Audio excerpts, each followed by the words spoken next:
¿Se puede tener fuerza y no ser eficiente? Sí, se puede tener fuerza y no ser eficiente.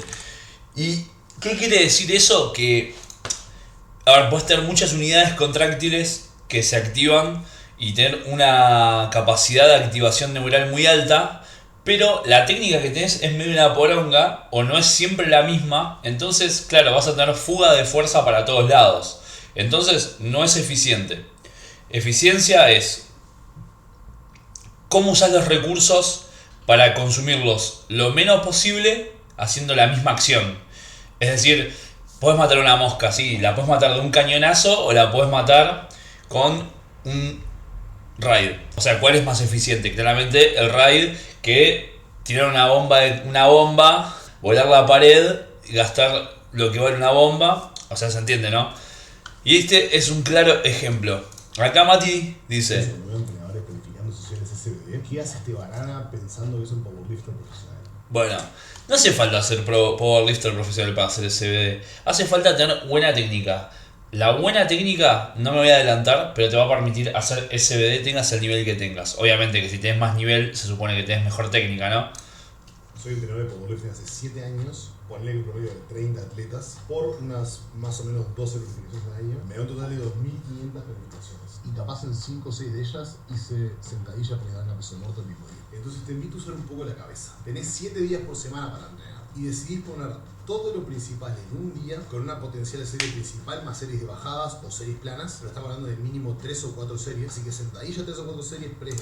Bueno, pero claro, vas a poner todo lo principal en un mismo día. Y sí, porque vas a competir haciendo todo lo principal el mismo día. Entonces vos tenés que estar acostumbrado a hacer lo principal el mismo día. Es una cuestión de especificidad. Ahora voy a hablar de especificidad. Es como que te diga, no tenemos un equipo de fútbol, pero el arquero no ataja cuando jugamos sin arquero porque, claro, se fatiga, si no. No, o sea, si vas, un equipo de fútbol va a competir, tiene que jugar 11 contra 11, tiene que por lo menos jugar con la cancha grande, los arqueros, todo como si fuera un partido profesional. Sí, fútbol reducido, bla, bla, bla, serían series de sentadillas sin SBD, ponele, para hacerlo menos específico, menos agotador, pero en un momento tenés que practicar sí o sí fútbol 11. Lo mismo pasa en el powerlifting, en un momento sí o sí tenés que hacer SBD.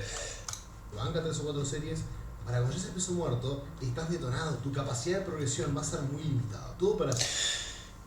Bueno, no siempre tenés que hacer SBD con muchos back-off. Podés hacer SBD súper alta frecuencia y hacerlo con una sola serie. O hacerlo con un back-off súper liviano. No hace falta acumular fatiga de esa manera. Obviamente, yo no recomiendo hacer SBD con back-offs en realidad. O sea, podés, sí, se puede plantear, pero no, porque estás haciendo SBD, ¿entendés? Estás practicando justamente la especificidad del deporte. Error para mí. Ser más específico el día de competencia. Me parece que tiene mucho más sentido. Es importante. Potenciar mejor tu peso muerto y todos tus básicos, que tu progresión sea mucho mejor en vez de estar tapada por fatiga, que te la banques un poco el día de competencia, que son solo 9 muy. Mirá, voy a decir lo siguiente. Acaba de decir que hay que potenciar por separado los ejercicios y después unirlos y bancátela porque, bueno, es un solo día. Muchas veces se ven los errores y se ve cuando se pierde agua cuando juntás los 3 ejercicios el mismo día. Si nunca los juntás en el mismo día, no aparecen errores y problemas a afrontar. No se te. Capaz la sentadilla te deja los codos doloridos para el banco. Capaz el banco te deja dolor lumbar para el peso muerto. O capaz se te abre el agarre cuando haces SBD de manera mucho más probable. Por una cuestión de fatiga. Por 1000 motivos. O capaz te conviene entrar en calor de otra manera el peso muerto después de hacer SBD. O sea, aparecen problemas que vas a tener que solucionar cuando hagas SBD. Si no haces nunca SBD, no te van a aparecer esos problemas y te van a aparecer el día de la competencia y te van a sorprender. O sea, no los vas a poder prever. Ahí está el tema. Por eso, sí, podés potenciar la sentadilla, el banco y el peso muerto por separado y unirlos en el mismo día, sí. Pero ya te digo, pueden aparecer problemas que son específicos de porque se unieron los 3 ejercicios en el mismo día. ¿Se entiende? Movimientos, de los cuales 3 que son software deberían ser fáciles. Pero si hay algo que no soy cerrado y no te voy a mentir, he hecho planificaciones con SBD. Este es un buen ejemplo, donde si veo el viernes, día 4, tenemos sentadilla de competencia, press banca con pausa y peso muerto sumo con bajadas de peso muerto de competencia. Pero hay dos cosas a aclarar con esto. Número uno es que repetidas ocasiones me dijo que se sentía muy fatigado cuando llegaba al peso muerto y fuera de foco a nivel mental. Y lo otro es que son todas sesiones secundarias. La sentadilla es secundaria, ven en el primario llegamos mucho más pesado, el peso muerto es súper liviano y con una variante, y el press de banca es la sesión más liviana de todas. Entonces, para los que se enojaron con el hook del video, ¿hay motivo para hacer SBD? 100% hay, sobre todo en estos casos sobre alta frecuencia. Pero normalmente no creo que te deberías inspirar en los atletas de elite y ver a Gata Sitko y no sé cuánto, y pensar que sos un atleta de elite y hacer SBD cuando probablemente te va a destrozar el peso muerto y no te va a ayudar más el día de competencia. Pero obviamente...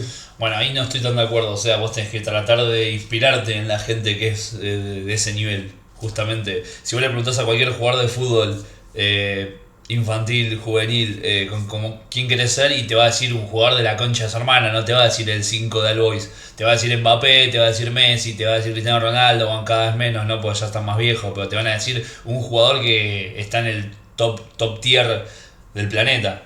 Siempre mantengan la cabeza abierta y a todo lo que puedan aprender para seguir. O sea, obviamente no vas a hacer exactamente el mismo entrenamiento que hace Messi, pero ¿se entiende?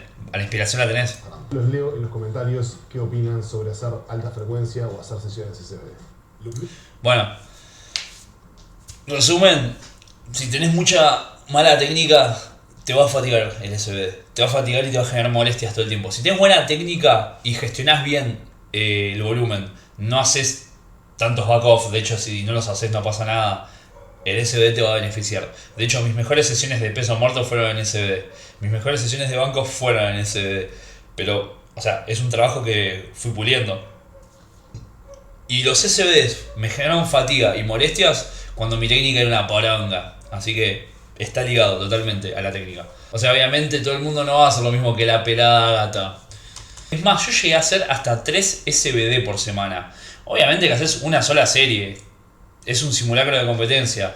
¿Qué ganás con eso? Ultra especificidad. Y sí, te pones más fuerte en general porque estás trabajando en dos ejercicios que son muy demandantes para el core, son muy demandantes para los lumbares, la cadena posterior, los cuádriceps y el banco plano en el medio todo el tiempo. Y o se adapta o se genera una fatiga muy alta. Si te genera una fatiga muy alta, tienes que bajar sí o sí la intensidad. Y ya el volumen no lo puedes bajar menos.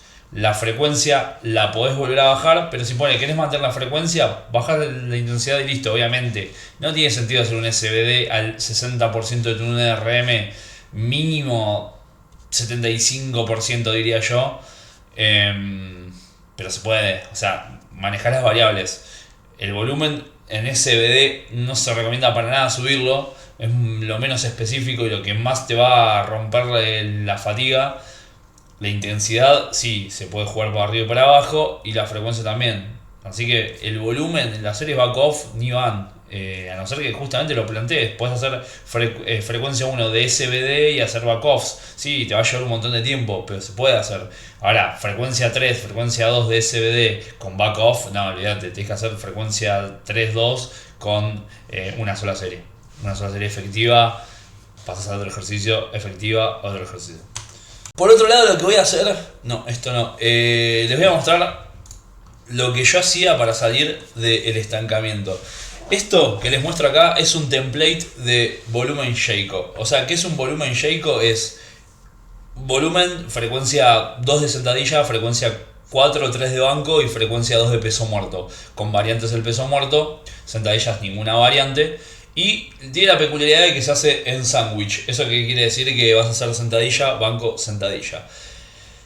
Esto lo traigo a colación porque en estos momentos no estoy pudiendo mejorar para nada los SBDs míos. No estoy pudiendo mejorar para nada la intensidad en realidad. Ningún problema de intensidad te lo va a solucionar el volumen. Y en mi caso la intensidad no es ningún problema, la llevo súper bien. El tema es que no mejoran los kilos en ese sentido. No mejoran hace un tiempito, o sea, no es que mejora hace un millón de años. Entonces, lo que hay que hacer en estos casos que no mejorás, por más que, o sea, tirás pesado, no te genera fatiga, no te molesta nada, pero tampoco mejoran los kilos, o sea, se mueve fluido, pero no le puedes poner más kilos, se mueve fluido, pero no le puedes poner más kilos, tenés que hacer volumen sí o sí. Básicamente tenés que chuparte una pija, porque esto lo que te va a hacer es que hagas un volumen, series, acumular series al 75, 80%, 70%, 82%, 85%. Es un porcentaje bajo. El desafío acá está en aguantarse esa cantidad de series totalmente lejos del 1RM. O totalmente lejos de tirar un RM nuevo, un PR. Acá el tema es el siguiente. Vas a acumular volumen. Tenés que bancarte esa intensidad. Hace 1000 años que no... Hace 1000 años que no hago el cálculo sobre cuánto debería ser. Siempre que hice esta rutina, mejoré. Mi capacidad de generar fuerza, mi resistencia, mi capacidad articular de aguantar el volumen, de aguantar la intensidad, ganancia de masa muscular. O sea, literalmente mutas con esta pija. Aparte, cuando haces volumen es como que te da paja periodizarlo. Decís, ¿qué mierda hago? Sí, agrego series, sí, ¿hasta cuándo? Puedes agregarle la cantidad de series que vos quieras, pero casi las que vos quieras. Pero acá, puntualmente, 170, 270.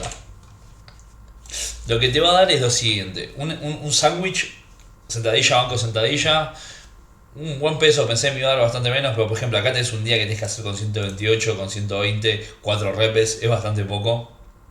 Después tenés que hacer con 135, o sea, te tiene con 135 de banco. Bueno, acá recién 145. Me sorprendió. Bueno, la última vez que hice esto tenía como 50 kilos menos de total, no sé si menos. Probablemente lo vuelva a hacer ahora, porque tengo que hacer volumen, como les dije. Bueno, yo armé una rutina, probablemente la adapte. El día 1 tiene brazos porque el gimnasio, cuando a la hora que puedo ir el lunes, está hasta la recontra pija. Y después, bueno, me puse al 75-80% series y las iré agregando. No sé si llegaré a hacer sándwich por tema de laburo, pero nada, ahora voy a ver cómo lo voy a adaptar. Ya el próximo video subo cómo mierda hice la primera sesión y qué hice al final y cómo lo adapté esto a Jayco.